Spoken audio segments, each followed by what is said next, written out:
എന്റെ സഹോദരങ്ങളോട് സഹോദരിമാരോട് നെഞ്ചിൽ കൈവച്ച് ചോദിക്കുകയാ, അൽഹാകും തകാസുർ ഹത്താ അസ്റതുൽ മഖാബിർ.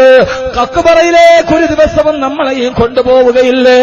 അന്നത്തെ ദിവസം വിട പറയുമ്പോ കഞ്ചാവിന്റെ ലഹരിയിലല്ല, മദ്യത്തിന്റെ സുഖത്തിലല്ല, കാമുകി പെണ്ണിന്റെ മടിത്തട്ടിലല്ല, സുന്നത്ത് നോമ്പ് പിടിച്ച് അള്ളാഹുവിന്റെ സ്വർഗത്തെ കണ്ട് ഭാര്യ മക്കളോട് സലാം പറഞ്ഞ് വിട പറയാ.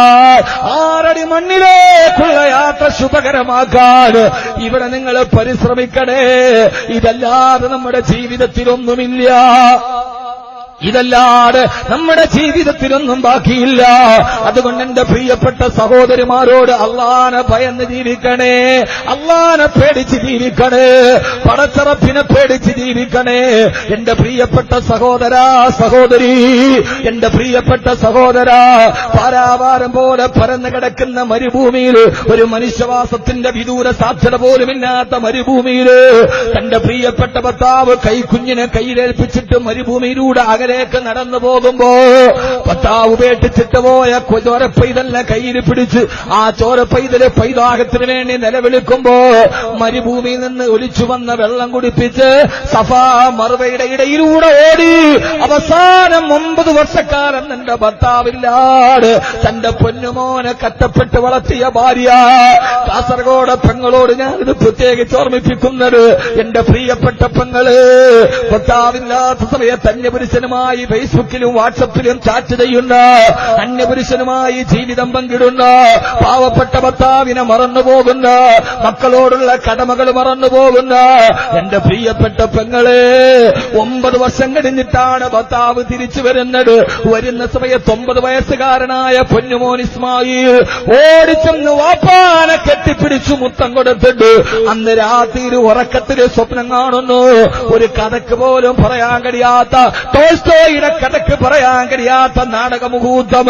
രാവിലെ എഴുന്നേറ്റിട്ട് പറഞ്ഞു, ഹജറ, നമ്മുടെ മകന്റെ കഴുത്തിറക്കാൻ അല്ലാഹു ഇന്നലെ രാത്രി എന്നോട് പറഞ്ഞു. ഹാജറ പരിഭവമില്ലാതെ പൊട്ടിക്കരയാട് തന്റെ പ്രിയപ്പെട്ട ഭർത്താവിനോട് വളർത്തിയതിന്റെ കണക്ക് പറഞ്ഞിട്ടില്ല. 9 വർഷം നിങ്ങൾ ഇവിടെ ഇല്ലാതിരുന്നപ്പോ ഈ കുഞ്ഞിനെ ഞാനാണ് വളർത്തിയതെന്ന് കണക്ക് പറഞ്ഞില്ല. അള്ളാഹുവിന്റെ കൽപ്പനയിലാണെങ്കിൽ പിടിച്ചോണ്ട് പറഞ്ഞ് 9 വർഷക്കാലം ഒരു മനുഷ്യന്റെ സഹായമില്ലാതെ മരുഭൂമിയിൽ ഒറ്റയ്ക്ക് വളർത്തിയ പൊന്നുമോനെ കൺമണിയെ ഭർത്താവിന്റെ കയ്യിലേക്ക് കൊടുത്തിട്ട് ഒരു കയ്യിൽ മൂർച്ചയുള്ള പിച്ചാത്തിയും മറുകയിൽ തന്റെ പൊന്നുമോനെ പിടിച്ചുകൊണ്ട് ഭർത്താവ് പാറക്കെട്ടിലേക്ക് പോകുമ്പോ വീടിന്റെ വരാന്തയിൽ ആ കാഴ്ച കണ്ടിട്ട് നിലവിളിച്ചിട്ടില്ല, പൊട്ടിക്കരഞ്ഞിട്ടില്ല.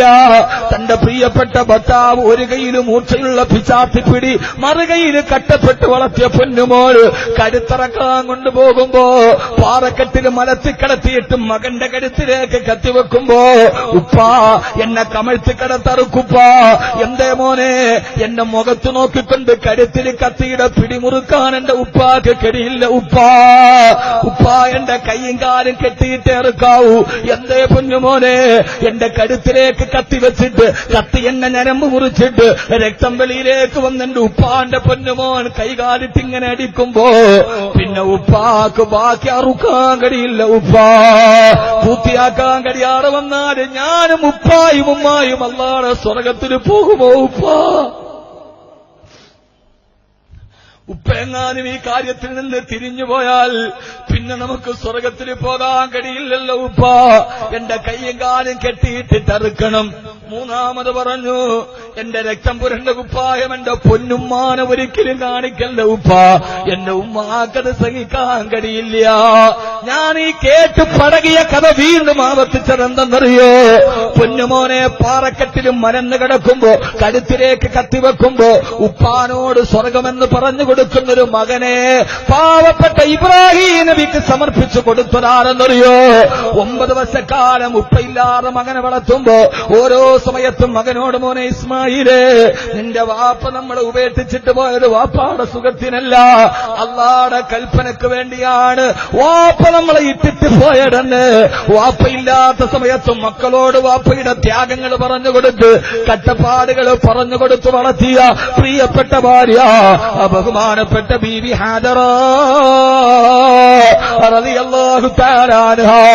കാസർഗോഡ് ഭർത്താക്കന്മാരെ, ഭർത്താവ് വീട്ടിലില്ലാത്ത സമയത്ത് ഓരോ സമയത്തും നമ്മുടെ മക്കൾക്ക് ഭക്ഷണം വിളമ്പി കൊടുക്കുമ്പോ ഓരോ സമയത്തും പൊന്നുമക്കളെ, വാപ്പ ദുബൈയിൽ കിടന്ന് കട്ടപ്പെട്ടുണ്ടാക്കുന്ന, വാപ്പ സൗദി അറേബ്യയിലും മണലാരുണ്യത്തിലെ കിടന്ന് കട്ടപ്പെട്ടിട്ട് അയച്ചു തരുന്ന പൈസയാണ് മക്കളെ ഈ ഭക്ഷണമെന്ന് നമ്മളില്ലാത്ത സമയത്ത് നമ്മുടെ ത്യാഗത്തെക്കുറിച്ച് മക്കളോട് പറഞ്ഞുകൊടുത്ത് വളർത്തുന്ന മോനെ. കാസർഗോഡും ചെറുക്കളയിലും വാപ്പ അങ്ങാടിയിൽ നട്ടുച്ച നേരത്ത് ജോലി ചെയ്ത് മത്സ്യക്കച്ചവടം നടത്തി കൂലിപ്പണി ചെയ്ത് ഓട്ടോറിക്ഷ ഓടിച്ചിട്ട് കിട്ടുന്ന വരുമാനമാണ് നമ്മുടെ ഈ ഭക്ഷണം. മക്കളെ, മക്കൾക്ക് 3 നേരം ചോറ് വിളമ്പി കൊടുക്കുമ്പോ മക്കളെ ഈ ചോറ് നിന്റെ വാപ്പ നട്ടുച്ച നേരത്ത് 3 ചക്രത്തിന്റെ മുകളിൽ ഓടിച്ചോടിച്ചുണ്ടാക്കുന്നതാണ്.